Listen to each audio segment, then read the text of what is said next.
सोचिए, हर operating system का एक दिल होता है और उसे हम कहते हैं कर्नल। अच्छा, ये कर्नल बना कैसे है, उसकी बनावट कैसी है? यही वो चीज़ है जो तय करती है कि हमारा कंप्यूटर या फ़ोन कितना तेज़ चलेगा, कितना सिक्योर रहेगा।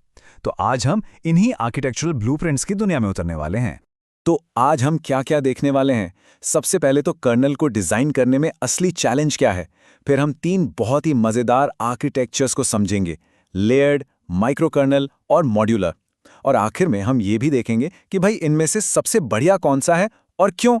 तो सबसे बड़ा सवाल यही है कि कंप्यूटर के दिमाग को, मतलब उसके कोड को आखिर ऑर्गेनाइज कैसे किया जाए। जब बात लाखों लाइंस ऑफ कोड की हो ना, तो ये सिर्फ कोडिंग नहीं रह जाती है, ये तो एक बहुत बड़ी इंजीनियरिंग पहेली बन जाती है। एक ऐसी पजल जिसका हर एक टुकड़ा सिस्टम की स्पीड और सिक्योरिटी पर सीधा असर डालता है।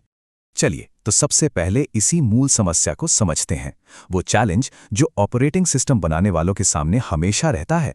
देखिए, कर्नल का आर्किटेक्चर ये सिर्फ कोई फैंसी टेक्निकल टर्म नहीं है। असल में ये उस नींव की तरह है जिस पर कोई बहुत बड़ी बिल्डिंग खड़ी होती है। अब अगर नींव ही कमजोर हो तो बिल्डिंग चाहे कितनी भी सुंदर क्यों ना बना लो, वो ना तो मजबूत होगी और न ही सेफ। बिल्कुल वही बात यहां भी लागू होती है। तो इस डिजाइन चैलेंज का जो सबसे पहला और लॉजिकल सॉल्यूशन सामने आया, वो था लेयर्ड स्ट्रक्चर। एक ऐसा तरीका जो चीजों को बहुत ही करीने से एक सिस्टम से रखता है। इसको ऐसे समझिए जैसे कोई बहुत ऊंची बिल्डिंग हो। हर फ्लोर यानी हर लेयर का अपना एक फिक्स काम है। और मजे की बात यह है कि कोई भी फ्लोर सिर्फ और सिर्फ अपने ठीक नीचे वाले फ्लोर से ही मदद ले सकता है, किसी और से नहीं। ये एक बहुत ही strict top down communication model है। तो भाई, इसका फायदा क्या है? फायदा ये है कि सब कुछ एकदम ऑर्गेनाइज्ड है। इससे गड़बड़ी कहाँ हुई है ये ढूंढना बहुत आसान हो जाता है। लेकिन इसकी एक कीमत भी चुकानी पड़ती है। सोचिए, किसी एक काम के लिए अगर फाइल को कई सारे डिपार्टमेंट से होकर गुजरना पड़े, तो जाहिर है टाइम तो लगेगा ही। और बस यही सिस्टम की सबसे बड़ी प्रॉब्लम है, स्पीड।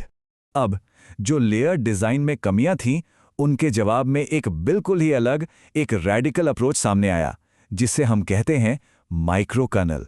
माइक्रो कर्नल की फिलॉसफी है कम ही ज्यादा है। मतलब कर्नल को एकदम छोटा, एकदम मिनिमल रखो, सिर्फ वो काम दो जो सबसे ज्यादा जरूरी हैं। इसको ऐसे सोचिए, जैसे एक छोटा और बहुत ही सिक्योर कैपिटल सिटी हो, जो सिर्फ देश चलाने का काम करता है, और बाकी सारी सर्विसेज जैसे बिजली, पानी, ट्रांसपोर्ट, ये सब अलग अलग राज्यों की तरह यूजर स्पेस में अपना अपना काम करती हैं। और हाँ, ये सिर्फ कोई थ्योरी नहीं है। एक बहुत बड़ा रियल वर्ल्ड एग्जाम्पल है एप्पल का मैक ओएस।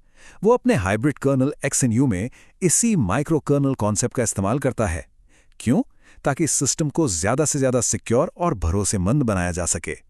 तो इस डिजाइन की सबसे बड़ी ताकत है इसकी सिक्योरिटी। अगर कोई एक सर्विस, मान लीजिए आपका प्रिंटर ड्राइवर, क्रैश भी हो गया ना, तो पूरा का पूरा सिस्टम बंद नहीं होगा, वो चलता रहेगा। लेकिन यहां भी एक ट्रेड ऑफ है, और वो है स्पीड। क्योंकि ये सारी सर्विसेज एक दूसरे से सीधे बात नहीं कर सकती, उन्हें मैसेजेस भेजने पड़ते हैं, और इस मैसेज पासिंग में थोड़ा सा टाइम लग जाता है। तो चलिए अब एक ऐसे सॉल्यूशन की तरफ बढ़ते हैं जो एक तरह का मॉडर्न समझौता है, जो दूसरे मॉडल्स के अच्छे आइडियाज को मिलाकर एक बहुत ही प्रैक्टिकल और पॉपुलर रास्ता बनाता है। और वो है फ्लेक्सिबल मॉड्यूलर कर्नल। इसको ना एक हाईटेक लेगो सेट की तरह समझिए।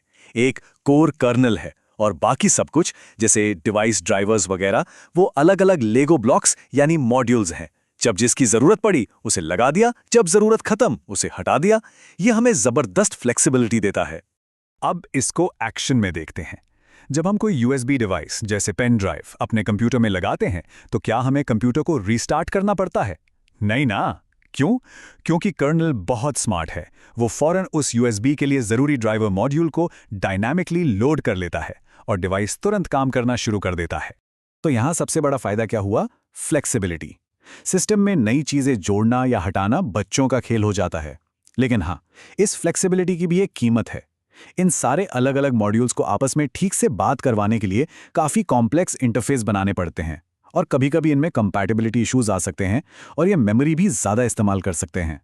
तो चलिए अब इन सारी बातों को एक साथ जोड़कर देखते हैं और समझते हैं कि हर आर्किटेक्चरल चॉइस असल में कुछ और नहीं बल्कि इंजीनियरिंग ट्रेड ऑफ्स का ही एक सेट है।